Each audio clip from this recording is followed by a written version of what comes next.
Kesalahan Joy. Joy, Joy. Teriakan dari arah luar membuat Joy menoleh.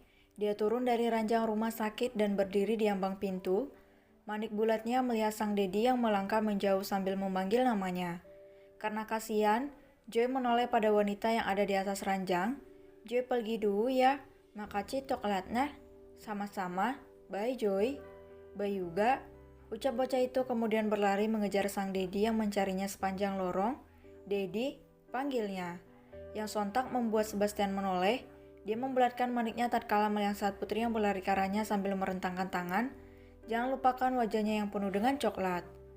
Alih-alih merentangkan tangannya menyambut kedatangan sang putri, Sebastian justru malah menyilangkan kedua tangannya di dada dengan tatapannya yang berubah menjadi tajam. Kau dari mana saja, Joy? Jangan buat Dedi panik seperti itu. Jangan pergi tanpa alasan.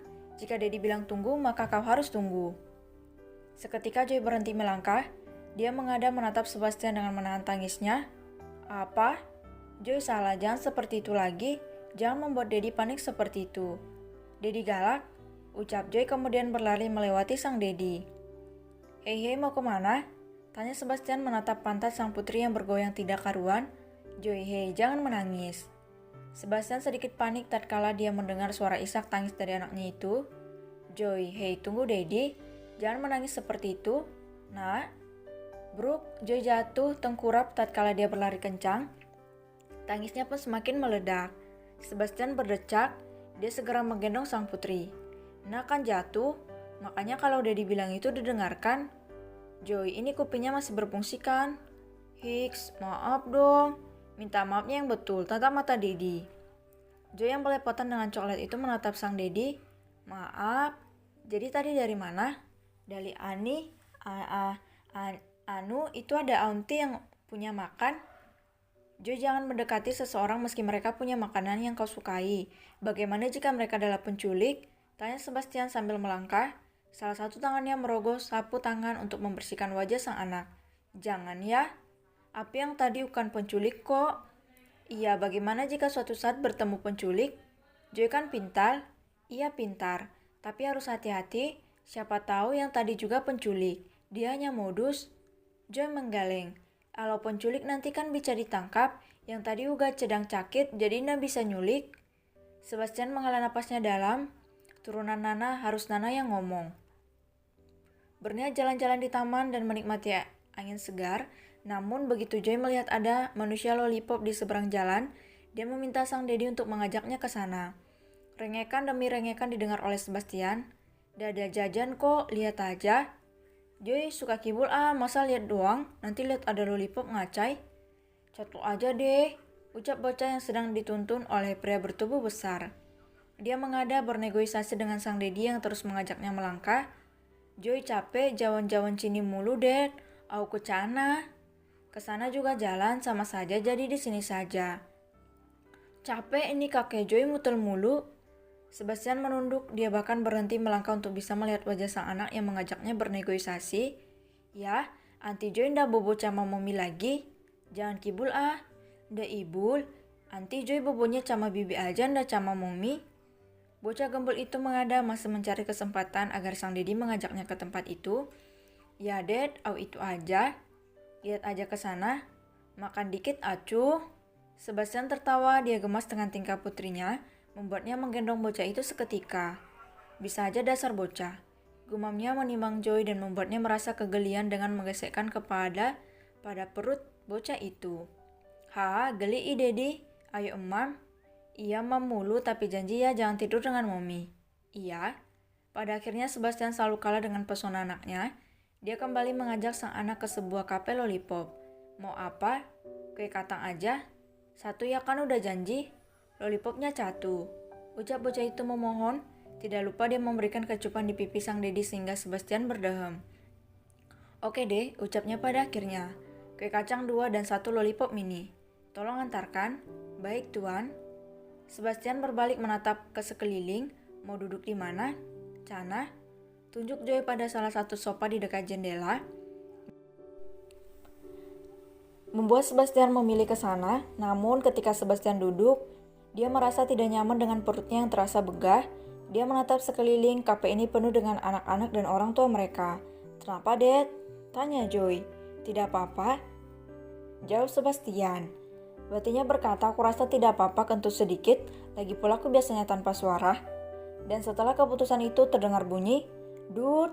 Sontak semua mata melihat pada arah Sebastian, membuat pria tampan itu kelalapan dan refleks berkata, hahaha, Joy pintar ya, sehat, perutnya kembung, sini sayang, udah diusap punggungnya. Tangisan bocah.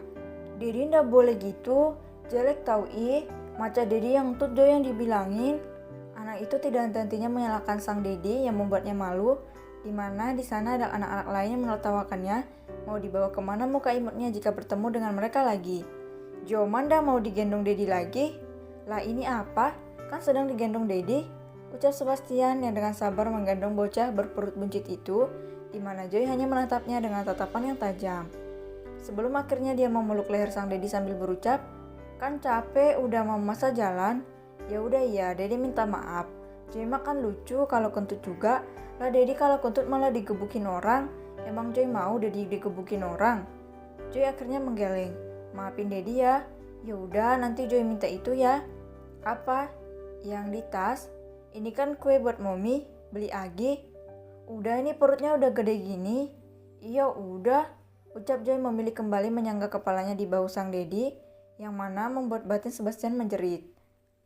Anaknya ini sudah berat dan malah memeluknya erat, mana lemak pipinya kini terasa mencekik dan membuat baunya menjadi sangat berat.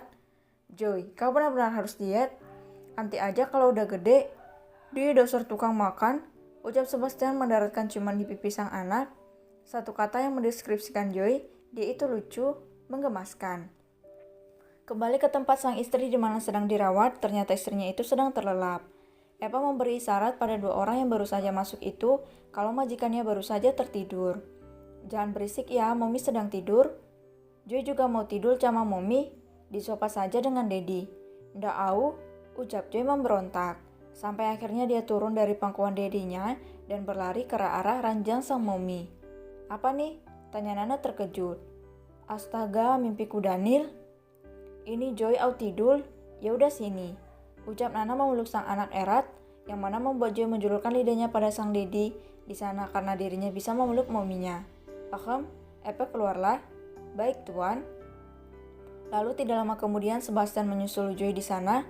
Sayang ingin ikut tidur di sini. Astaga. Nanti Mike kembali ke asrama. Iya, sekarang hanya menjenguk kakak iparmu dan menghibur Joy agar dia tidak sedih. Hibur dia, oke? Apa ada Karina di sana? Tanya Michael yang kini berada di kursi penumpang bersama Arnold yang baru saja menjemputnya ke asrama. Jangan memikirkan Karina dulu, bermainlah bersama dengan Joy. Baiklah, ucap Michael dengan merucutkan bibirnya. Dia fokus melihat ke arah luar, di mana di sana ada banyak pepohonan di malam hari. Sementara Arnold menelpon seseorang di sana memberitahu jika dirinya akan datang bersama dengan Michael.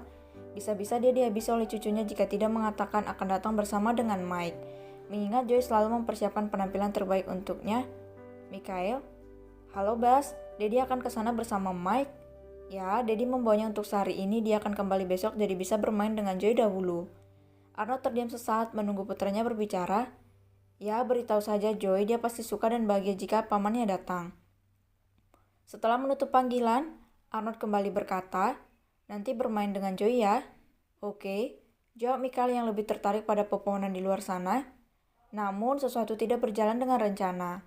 Saat mereka sampai di rumah sakit dan menaiki lift menuju lantai VIP, Michael sudah siap untuk menemui Joy di sana. Ketika pintu lift terbuka, Michael sudah melihat Joy yang berjalan ke arahnya. Uncle, ucapnya berlari dengan tubuhnya yang gemuk. Namun fokus Michael beralih pada sosok di belakang sana, di mana ada Karina yang baru saja keluar dari ruangan inap milik Nana. Karina, ucap Michael yang memang menyukai Karina.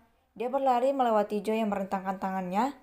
Sontak saja bocah itu terdiam, dia membalikkan badan dan menatap dedinya yang berdiri di ambang pintu. Ku menangis membayangkan, ucap sang dedi mengejek sebelum akhirnya putrinya itu menangis kencang.